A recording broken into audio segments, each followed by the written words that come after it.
Is this thing on? Welcome back to Big Mouth and fancy seeing you here in June. A very welcome, my friends, and especially my enemies. Come in, sit down, no touching. I don't do the touching. Welcome back to Big Mouth. I'm Mick Meanus. You can continue the conversation going with me over on my Twitter at Movies TV Mad. So don't miss out on continuing that very, very important conversation, and we'll have some banter at the same time. Yes, welcome to my Rambo Last Blood review. Thanks to the Hollywood Reporter. I haven't seen the film myself, but these reviews so far have been extremely negative. Now, that's no surprise because Rambo reviews have been very negative since Rambo 3, 4, and this one. Now, I've read many of these reviews, and what I've actually noticed is how it's being judged by modern day standards, instead of being judged by what many people who have seen the film have said to me. Listen, Mick,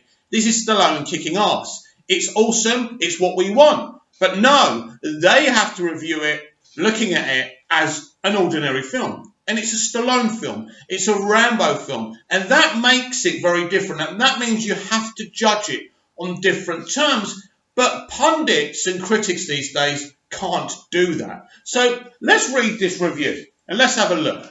Rambo Last Blood film review. Nearly 4 decades after the original Sylvester Stallone. Nearly 4 decades after the original, Sylvester Stallone returns as the iconic character for the 5th and supposedly final entry in the action movie franchise.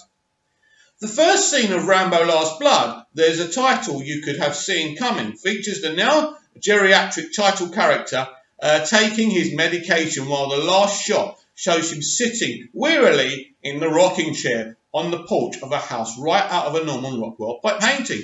But fans of the vulnerable action series needn't be worried. In between those moments, the battle-hardened war veteran played by Sylvester Stallone brutally kills scores of people. That they are all Mexican, all happen to be Mexicans, is surely a coincidence in the current political climate.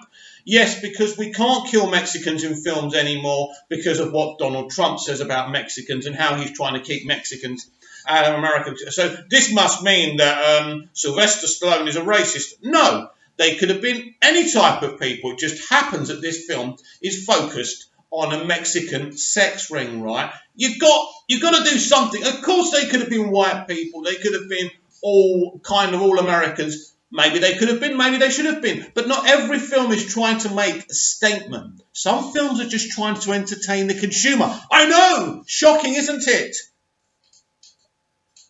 You have to hand it to Stallone. He knows how to keep a franchise afloat. His Rocky is still going strong, albeit as a supporting character 43 years after his creation.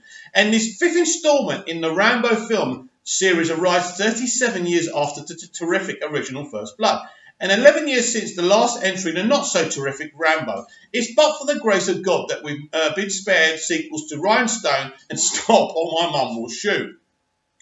As you might have guessed from the title, Rambo Last Blood is being marketed as the character's last go-around, and you'd think at the age of 73 Stallone would want to avoid playing the role in the future using a walker, though the actor is in undeniably good shape.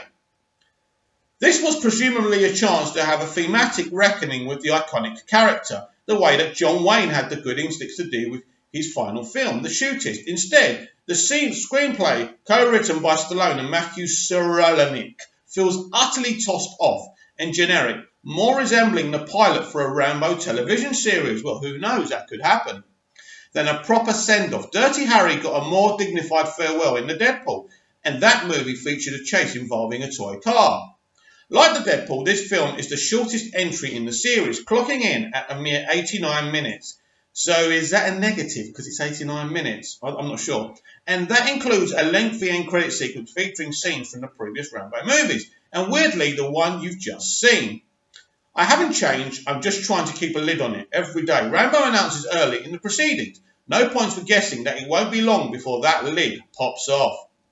The story begins with Rambo contentedly living on his ranch with his adoptive family consisting of the middle-aged Maria Adriana Barraza, Babel, and her teenage granddaughter Gabrielle Yvette Monreal, who lovingly refers to him as Uncle John.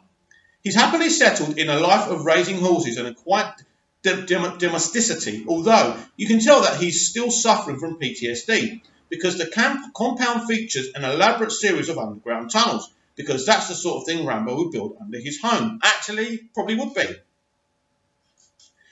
His happiness proves predictably short. Lived when His happiness proves predictably short-lived when Gabrielle, against his stern advice, decides to travel to Mexico to find the father who abandoned her years earlier. She's in the country for maybe a few minutes before being kidnapped by a sex trafficking ring led by the vicious brothers Hugo, Sergio Perez Mencheta, and Victor Oscar Janeda. Rambo promptly tracks her down, but this typical lack of advanced planning becomes evident when he's confronted by the gang and brutally beaten. He's nursed back to health by an independent journalist, Paz Vega, who has a personal stake in the matter, her sister having been kidnapped and murdered by the same outfit.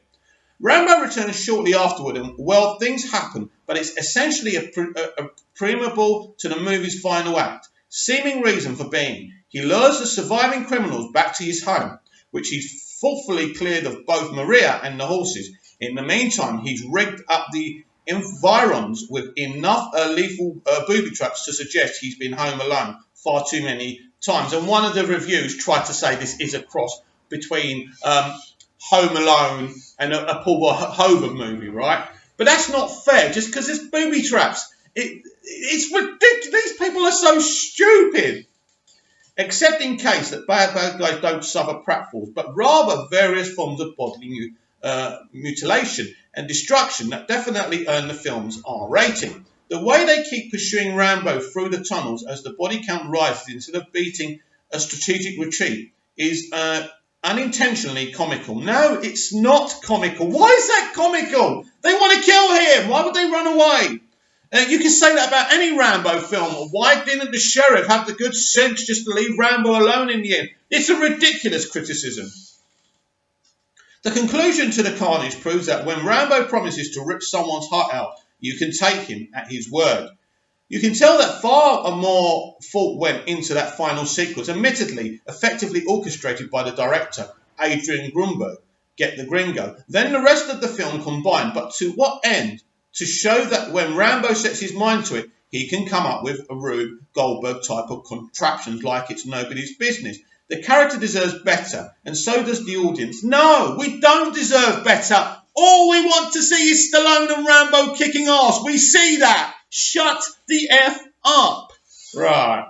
Stallone has already said that he'd be willing to make another Rambo movie if this one proves successful. We can only hope that if he does, he takes a little more seriously. Why? None of the films were a little bit more seriously. The first one had a good commentary about Vietnam veterans being ignored. I admit that, and so did the second one, right? But at the end of the day, it's Stallone kicking ass, and that's why we love them. Production companies, Bad Boy Production, Millennium Media. Oh, God, they're actually giving us the whole fucking... Anyway, we don't need that. It's a very short-lived review, but I thought I'd give it to you anyway. This is what I said on the top of the show. They're going to review this like looking at a movie, like looking at an end of a franchise. The truth is, this isn't a normal franchise. It doesn't have a story beat. It literally is about a man who suffers with PTSD, who is a killing machine, who no one can fuck with. The whole point is, every film does it, that they take him for granted, then he goes after them, kicks ass, and he wins. Listen, this isn't the MCU. It isn't telling a story. It isn't telling us about the Infinity Stones. It's about a character who kicks ass in every film. And to be honest with you, that's all me and you ever needed.